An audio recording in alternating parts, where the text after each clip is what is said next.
Here's from Fangraphs. They put out an article analyzing the trade between the New York Mets and the Houston Astros, and in this video particularly we will focus in on the Met prospects they received in Drew Gilbert and Ryan Clifford. Headline from Fangraphs: Justin Verlander reunites with the Astros as the Mets continue their teardown.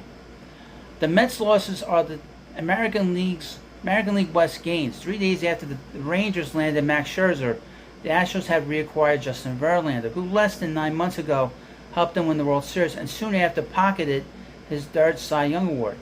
In exchange for the future Hall of Famer and a lot of cash, the Mets are receiving two of the Astros' top prospects, lefty swinging outfielders Drew Gilbert and Ryan Clifford.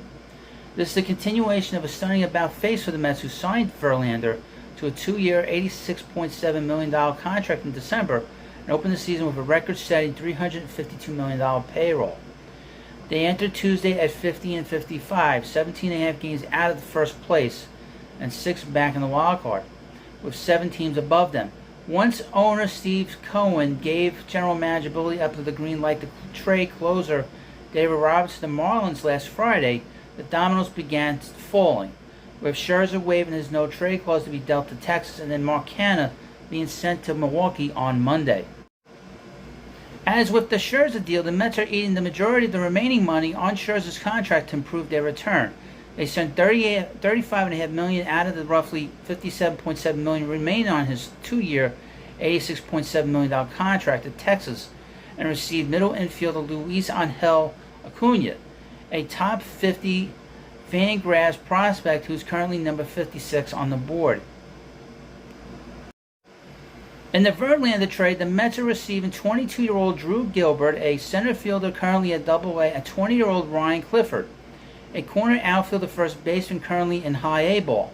Gilbert and Clifford began the season as the Astros' 3rd and 4th ranked prospects, but with the graduations of Hunter Brown and Yanier Diaz and this week's trade of Corey Lee to the White Sox and the Kendall Graveman deal, they have become the team's top 2 prospects.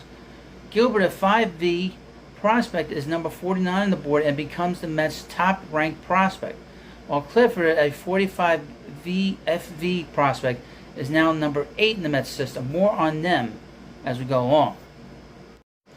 Gilbert was the 28th pick of the 2022 draft out of the University of Tennessee, a fast riser who has split this season between High A Asheville and Double A Corpus Christi, hitting .274 with 12 homers and 10 steals while striking out 18.7% of the time.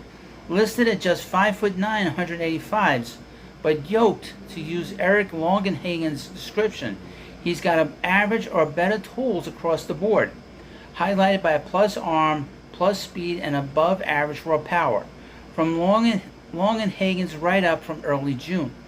While Gilbert shows some hitterish characteristics, he is less of a back control master than just a twitchy, short-levered player who is tough to beat because of how concise his swing is.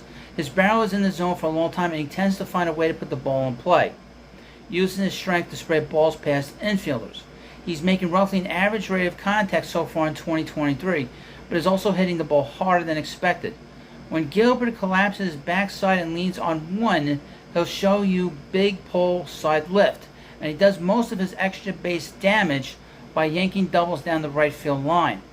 A plus runner, Gilbert can really go get it in center field, and a great arm. His hands and ball skills aren't the best, and there are some scouts who think he'll be plus in a corner rather than stick in center. Longenhagen added that Gilbert is a spicy heel, the type of edgy player you have to have on your team but hate to play against. As for Clifford, who lists at 6'3", 200 pounds, he was an 11th round pick last year out of the Pro 5 Baseball Academy in North Carolina. He split his season between A-level Fayetteville and Asheville when he hit .291 with 18 homers and a 24% strikeout rate. At Fayetteville, he put up above average contact rates and exit velocities and almost pushed him into the top 100. But he had some early contact issues at Asheville, though those seem to have dissipated.